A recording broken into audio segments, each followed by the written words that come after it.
forest was breathing that night. A living, whispering sea of black and silver under the moon's patient watch.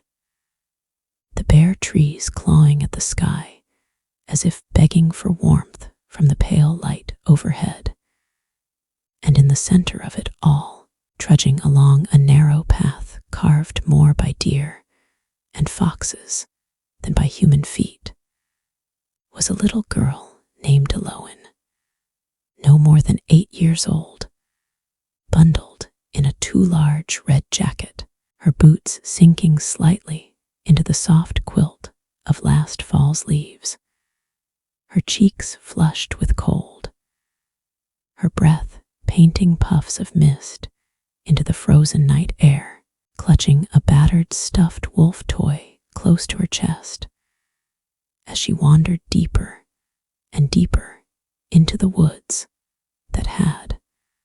for generations, cradled legends and fears alike in the hearts of the nearby village folk, who always spoke in hushed tones about the silent pines and warned their children not to stray after dark. But Aloin, driven by a fierce and simple love, had slipped away from her grandmother's cottage when she overheard that the search parties had given up looking for Timber, her shaggy gray dog and best friend, who had vanished 3 days before during a terrible storm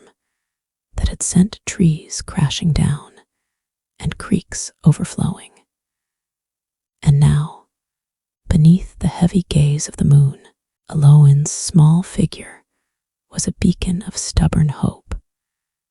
As she called Timber's name into the vastness,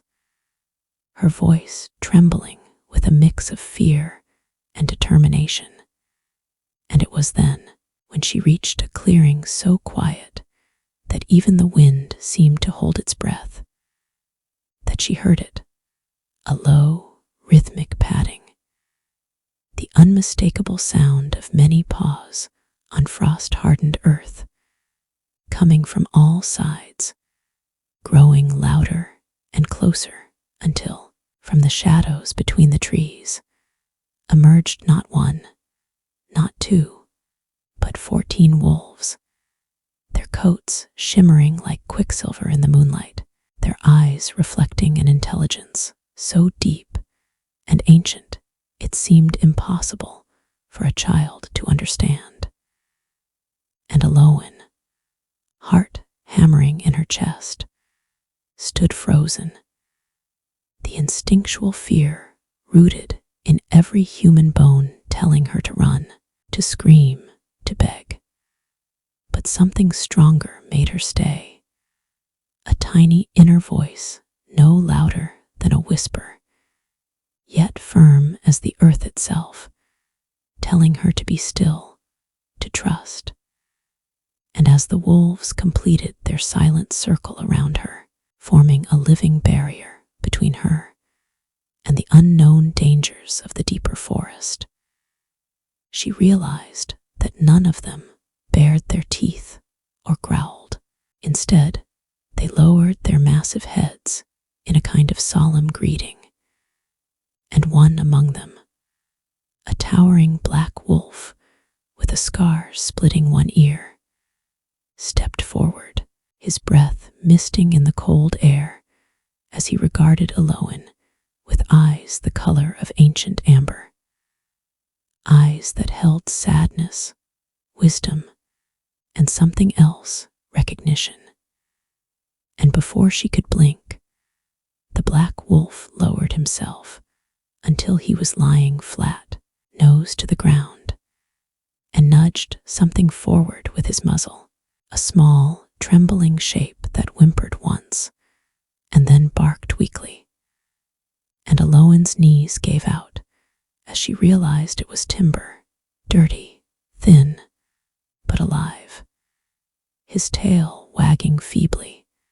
and she fell onto him, clutching him so tightly it was as if she feared the forest itself might steal him away again.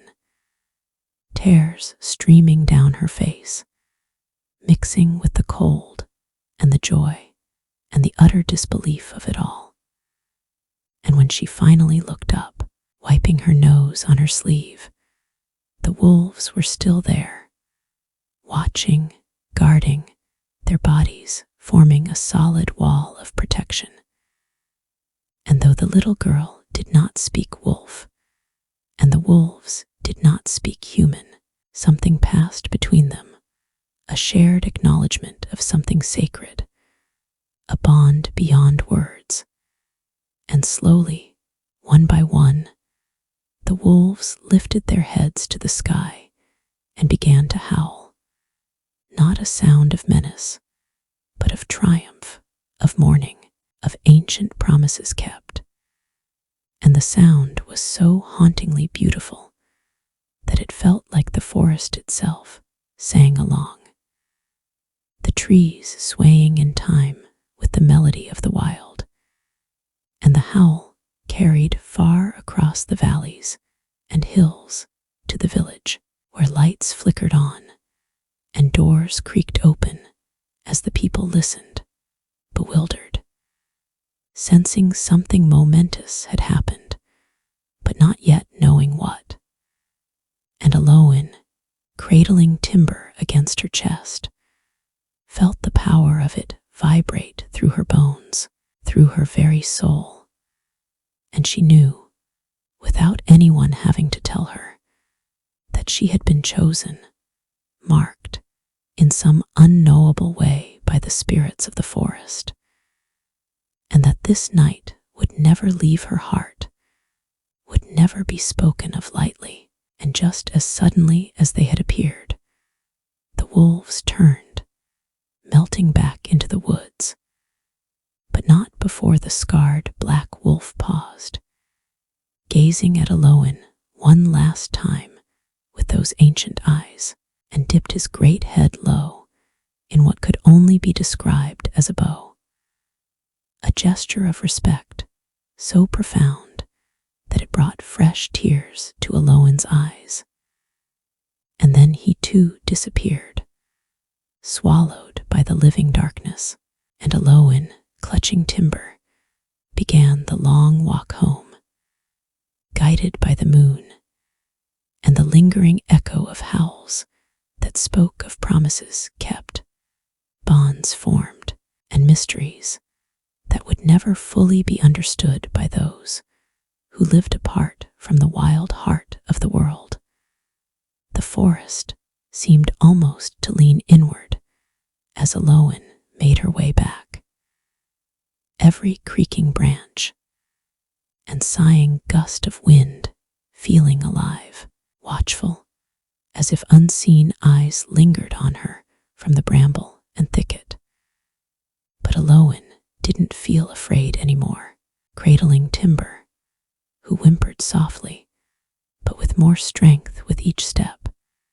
She felt instead an odd sense of belonging, as if the whole of Silent Pines had shifted slightly, making room for her among its secrets. And the further she walked, the more she began to notice things she hadn't seen before, small symbols carved into tree trunks, delicate patterns woven into the frost on fallen logs, the way the very air around her shimmered faintly, like a memory she could almost touch. And it was then she understood that something had changed, not just in her, but in the forest itself. And by the time the first glimmering lights of her grandmother's cottage peeked through the trees, her legs trembling with exhaustion, Aloin knew, without a doubt, that the wolves had not simply returned timber to her. They had entrusted her with something ancient and fragile, something that pulsed just beneath the skin of the world. And when the cottage door burst open and her grandmother came rushing out, her face pale and eyes wide with shock and relief, The older woman fell to her knees in the snow and gathered both Aloin and Timber into her arms, rocking them back and forth, and whispering prayers and promises. And all the while Aloin said nothing, only stared over her grandmother's shoulder into the darkness of the woods, half expecting to see a pair of amber eyes watching still. But there was only the slow drifting of snow and the steady heartbeat of the earth beneath her feet. And that night, after a meal eaten more out of love than hunger, and a bath that scrubbed away the worst of the mud, but none of the magic, Aloin lay awake in bed, the stuffed wolf toy tucked under one arm and Timber curled protectively against her legs. And she thought about the wolves and the way they had held together. And somewhere between waking and dreaming, she heard a soft sound like breathing at her window. And when she sat up, heart pounding with a mix of fear and wonder, she saw etched into the frost on the glass the faint outline of a wolf's paw, larger than any real paw could be, almost glowing in the silver moonlight. And she knew, with a certainty so deep it frightened her, that the wolves would return not tonight, perhaps not for many moons, but someday. And she would need to be ready, for she was part of their story now, woven into their lineage like a thread of red among the gray and silver. And the seasons passed, spring spilling green into the world, then summer baking the earth in golden heat. And all the while Aloin grew, not just taller, but different, marked by the forest in ways that the other village children seemed to sense, but not understand. And they whispered about her, calling her wolf girl behind their hands, both fearful and fascinated. And though sometimes the words stung, Aloin bore them quietly, her heart anchored to something greater, something older than the fleeting cruelties of children. And every full moon she would slip away into the woods with Timber, who had recovered into a lean, swift creature whose instincts seemed sharper, wilder than any other dog in the village. And they would sit together in the clearing where the wolves had found her, waiting, listening, and sometimes, if the night was especially still and the stars particularly bright, they would hear the distant echoes of howls, too far to be real, and yet too close to be imagination. And once, on the cusp of her 12th birthday, a night when the air was heavy with the scent of rain, and the trees tossed their branches like restless sleepers, Aloin saw something that made her breath catch. Between the swaying trunks, a pair of glowing eyes, low to the ground and unblinking,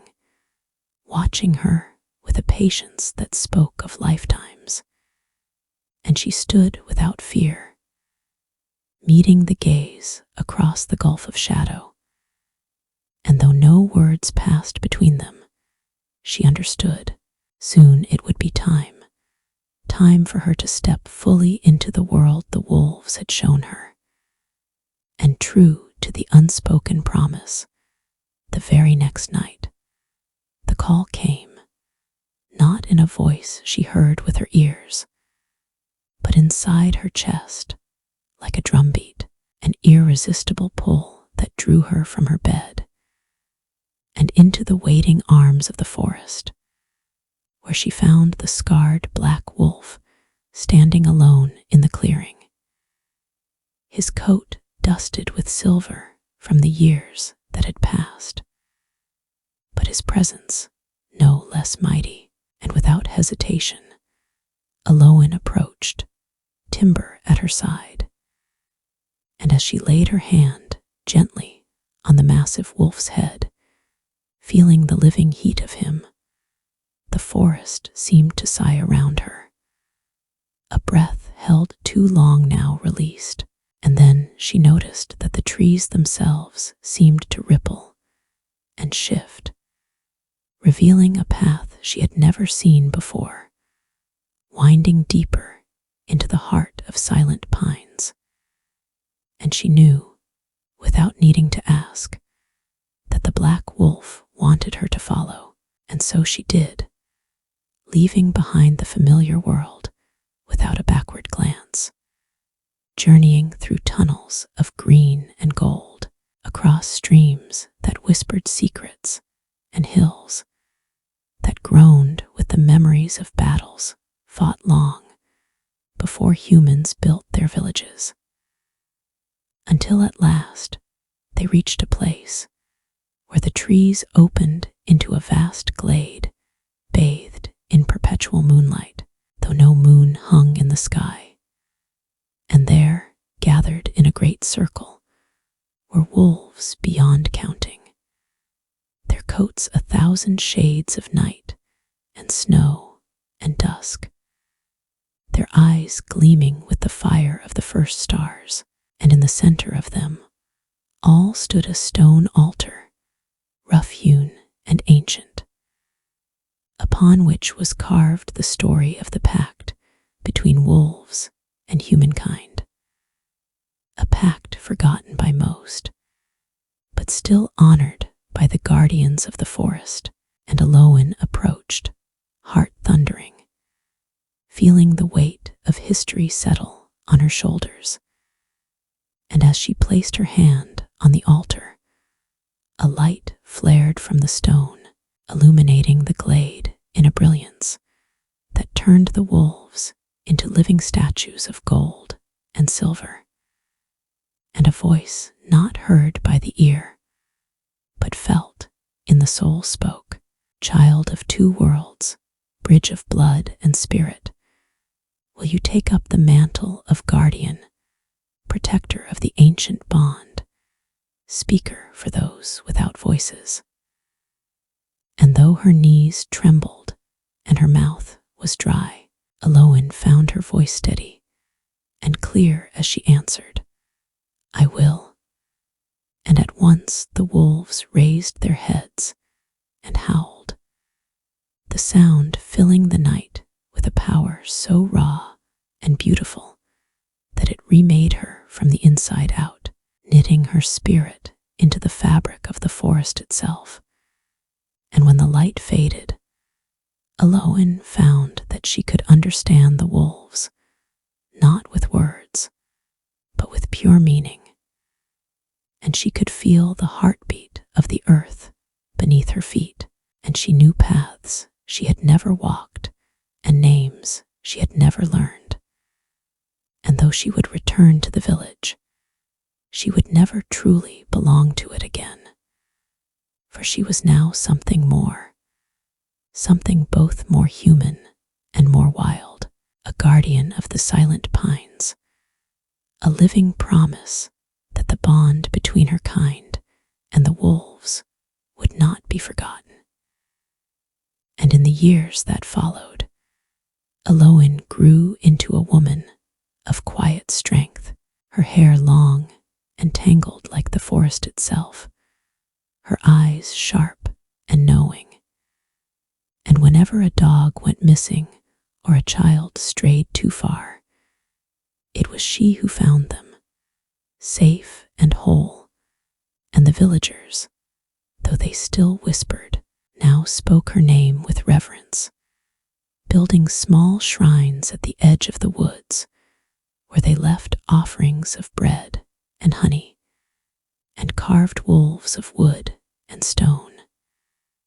And every year, on the longest night, the people gathered at the clearing, where Aloin, cloaked in a mantle of wolf pelts and crowned with a circlet of braided vines, would lead them in songs older than memory, songs that stirred the blood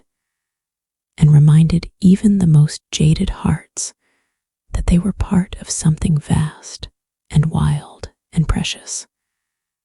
And always, at the edge of the firelight, the wolves watched, silent and solemn, guardians of the old ways, and among them always was the scarred black wolf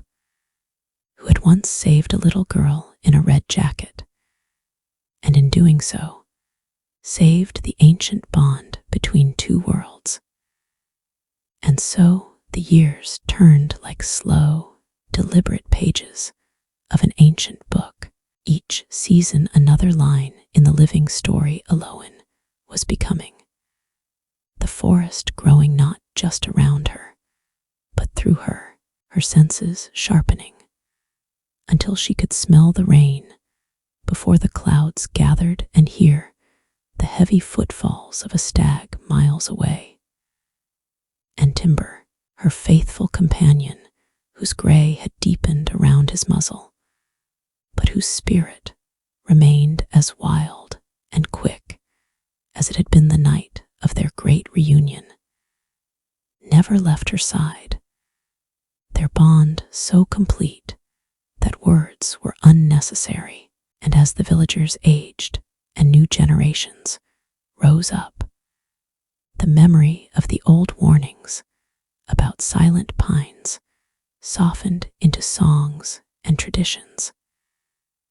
Many of them centered on the mysterious wolf girl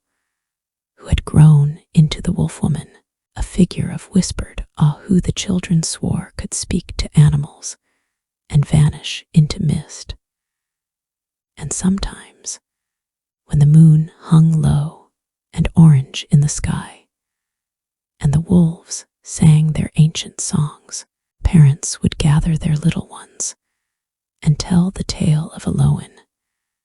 and the night of 14 wolves, a story that now blurred the line between myth and truth. But Aloin herself never sought fame or worship. She remained a creature of the woods, appearing only when truly needed, when some boy dared venture too deep, and was found asleep at the roots of an ancient oak, guarded by a pair of gray wolves with eyes like polished gold, or when a plague of sickness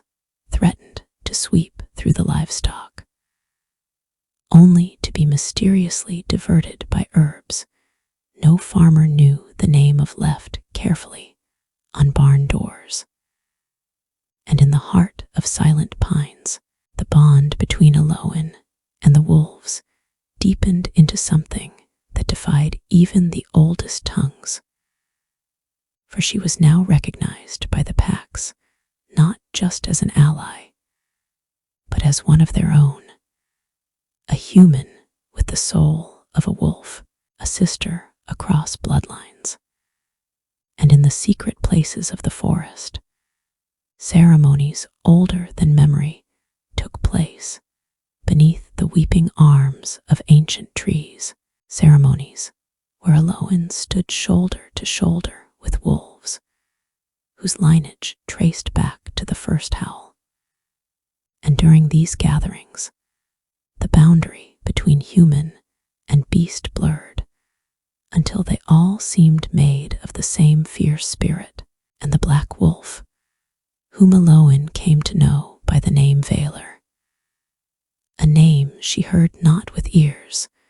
but with the deep place in her chest where dreams were born, grew older and grayer, yet no less powerful, his presence a steady anchor in the ever-changing tides of the world. And it was Valor who one night,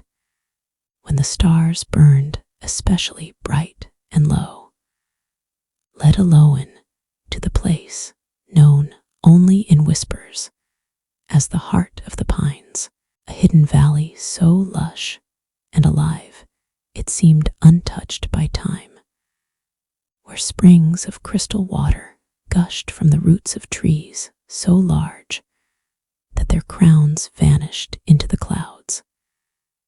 And there, in a circle of stone worn smooth by centuries of wind and rain, Valor lay down for the last time, his breath coming slow and heavy. And Aloin,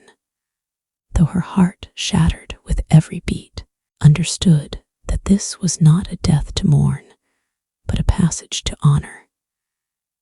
And as she cradled his great head in her lap, the other wolves gathered, forming a silent mourning ring, their eyes reflecting the fire of countless moons. And when Valor's final breath left him, it rose into the sky like mist, taking shape briefly,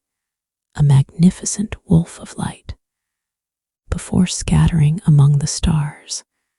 and the ground itself trembled as if the forest recognized the passing of a king. And from that night on, whenever Aloin looked to the heavens, she could find Valor among the constellations, a great wolf guarding the world from above. And though sorrow weighed heavy on her spirit, a new strength rooted itself in her bones. For now she carried Valor's legacy, not just in memory, but in her very blood. And she knew that her destiny stretched beyond the silent pines, into the far corners of the wild earth, where other guardians might sleep unaware of who they were. And thus began the next chapter of her journey, a calling that led her out of the deep woods she had once thought her whole world, across rivers that sang of distant mountains, and through towns where people's eyes widened in fear or wonder at the sight of her, and timber moving as one, a girl and her wolf shadow, inseparable and silent. And wherever she went, the animals knew her, the lost and broken found her, and the sick were eased by her touch. And in every place, she left behind not wealth or monuments, but stories, stories that grew like wildflowers in her wake, tales of the Moonlit Muzzle. As she came to be called in places where her true name was forgotten,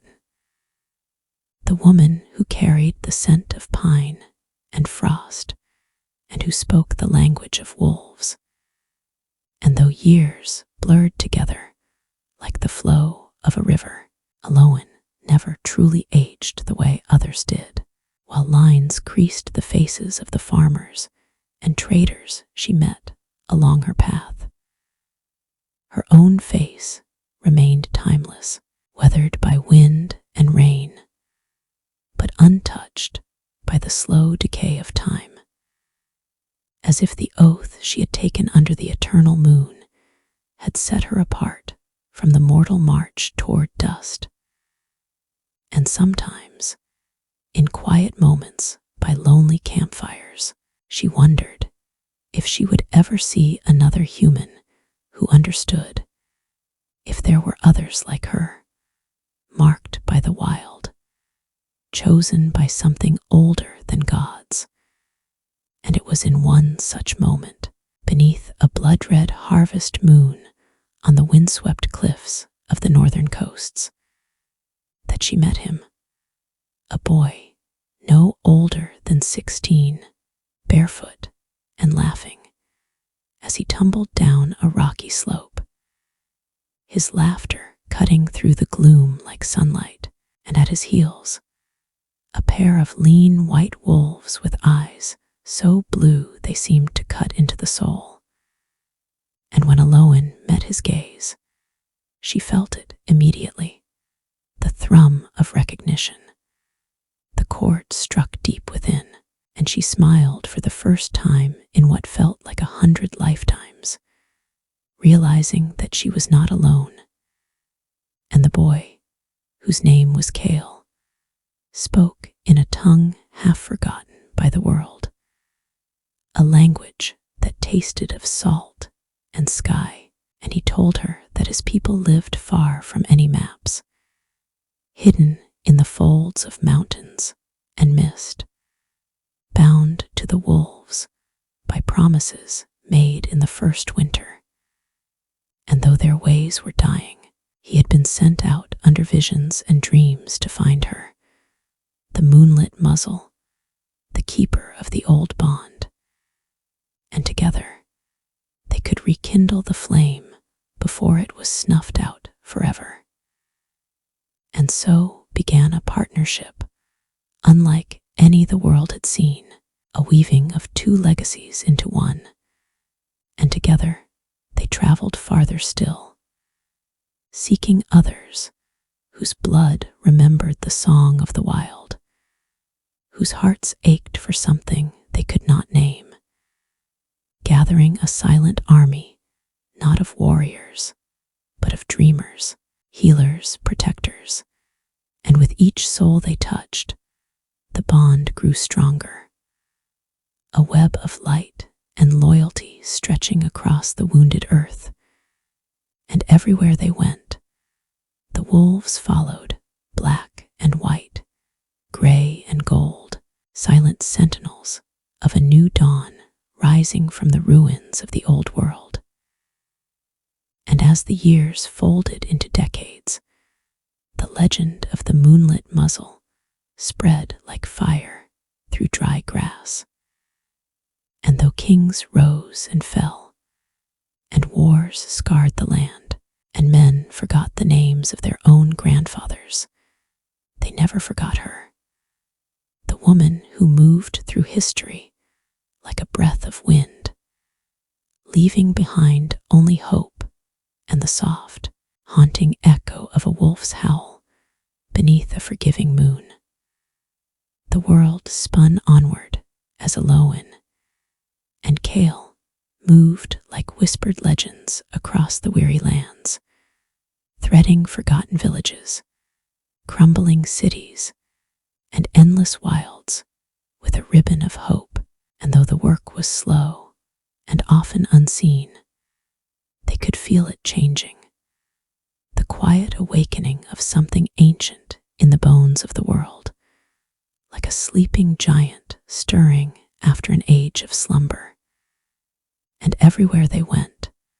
the wolves gathered, not in conquering hordes, but as silent witnesses to the return of the old ways. And Timber, whose muzzle was now entirely white, but whose body remained lithe with the stubbornness of love, led the elder wolves in guiding the new ones, teaching not through domination,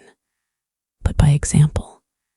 His silver gazed steady and sure, and though many seasons passed, Aloin herself seemed barely touched by time, her body still strong, her spirit deeper than any river, her connection to the earth and sky only growing. And Kale too flourished, his once boyish grin sharpening into the confident smile of a man who knew his place in the weave of destiny. And between them, a bond formed that transcended blood or romance, a pure and shining partnership built on shared purpose and the fierce love of the wild. And yet they both knew, though it was never spoken aloud, that the world was still fragile, that the growing tide of human ambition, greed, and forgetfulness loomed ever on the horizon like a second winter, colder and harsher than any before. And so they pressed on, gathering the last remnants of the old bloodlines, teaching those who would listen, planting seeds of remembrance that might one day blossom long after their footsteps faded. And as they traveled, the signs grew clearer, visions stirring in the night, animals behaving strangely, storms that seemed to speak in low, mournful tones, and Aloan felt the call drawing her back toward silent pines, the cradle of her story, the place where it had all begun under the watchful eyes of 14 wolves and the infinite stars. And she knew, deep in the marrow of her soul, that it was time to close the circle, time to fulfill the final part of the oath she had made as a child shivering beneath the gaze of beasts who had seen the birth of the world. And so, with heavy hearts but steady steps, Aloan, Kale, Timber, and the gathered wolves, now numbering in the hundreds, their coats a living tapestry of the earth's colors, made the long journey home, their arrival heralded only by the trembling of the trees and the sudden, solemn stillness of the village nestled at the edge of the woods, a village that had forgotten its oldest stories, but whose people felt, in the pit of their stomachs, that something vast and unstoppable had returned. And as the villagers gathered at the forest's edge, clutching their children and whispering prayers, they watched in awe as Aloan stepped forward, her long hair braided with feathers and thorns, her cloak stitched from the gifts of the forest itself. And behind her moved the wolves, silent and graceful, their eyes gleaming not with hunger, but with a timeless wisdom. And Aloan raised one hand, not to command, but to invite, and spoke in a voice that carried like the tolling of a great bell. Do not fear what you have forgotten. Do not fear what you are. And slowly, hesitantly, the villagers knelt, not in worship, but in recognition, the old blood stirring within them, the ancestral memory of when human and wolf had hunted together, lived together, mourned and celebrated together. And in that moment of perfect stillness, as snow began to fall in delicate spirals from a cloudless sky, Aloan knew the forest had accepted them again, had accepted her final offering, and she led the villagers into the heart of silent pines, deep into the clearing, where once a little girl had been surrounded by wolves, and saved not by force, but by understanding. And there they built a great circle of stone and wood, a place of gathering, not for power or profit, but for remembrance and renewal. And they sang songs older than any living tongue, songs that called the wolves to dance among them, and the stars to weep silver tears of joy. And as the moon rose full and vast above the clearing, Aloan stood at the center, Timber at her side, Kale and his wolves forming the sacred ring. And she spoke the final words of the ancient pact, words given to her in dreams and whispers, words that sealed the bond anew. As the moon watches over the night, as the river carves the stone, as the wind carries the seed, so shall we walk together, paw and hand, fang and heart,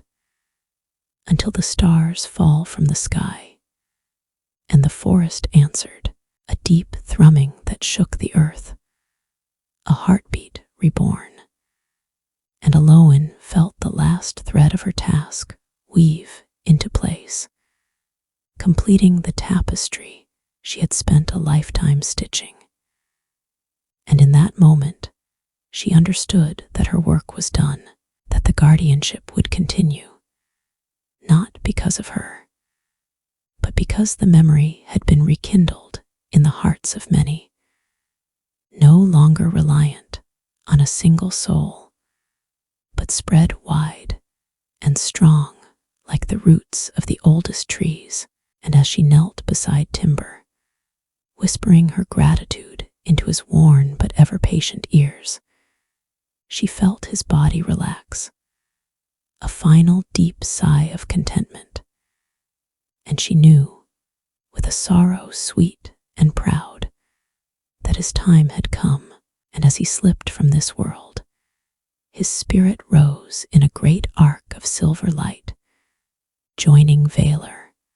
and all those who had come before. And Aloin, though tears blurred her vision, smiled through them, cradling his empty body like a precious gift. And the wolves sang a morning song so beautiful, it seemed the very stars leaned closer to hear. And when it ended, Aloin stood, feeling both impossibly heavy and impossibly light. And she turned to Kale, whose eyes were wet, but whose smile mirrored her own. And together they led the people and the wolves in the planting of a great grove at the center of the clearing, a living monument to what had been lost and found again. And from that day forward, the village and the forest thrived together, no longer separated by fear or ignorance, but united by respect. And the wolves came and went freely, guardians and companions, no longer specters of nightmare, but reminders of wonder. And Aloin, her hair now shot through with silver, but her step as sure as ever, chose to remain at the edge of silent pines, living in a small cottage half swallowed by ivy, where children came to sit at her feet and listen to the stories of how the world had been saved not by sword or crown, but by a little girl, a broken dog, and the ancient, unwavering loyalty of wolves. And when her final day came, many years later, she was not alone, but surrounded by those she had loved and guided, by the descendants of those first 14 wolves, their bodies forming a living wall of protection and grief. And as she closed her eyes for the last time, the wind carried her spirit upward, weaving her soul into the very fabric of silent pines. And for generations to come, when the moon hung heavy and full over the ancient forest, and the wolves howled into the vast, glittering dark, the people would smile and tell their children the true story of the Moonlit Muzzle, the girl who walked with wolves, the woman who healed the bond between the wild and the heart. And they would remember that magic is not found only in spells or sorcery, but in every act of trust, every hand offered instead of a fist, every voice that sings the old songs to the listening stars.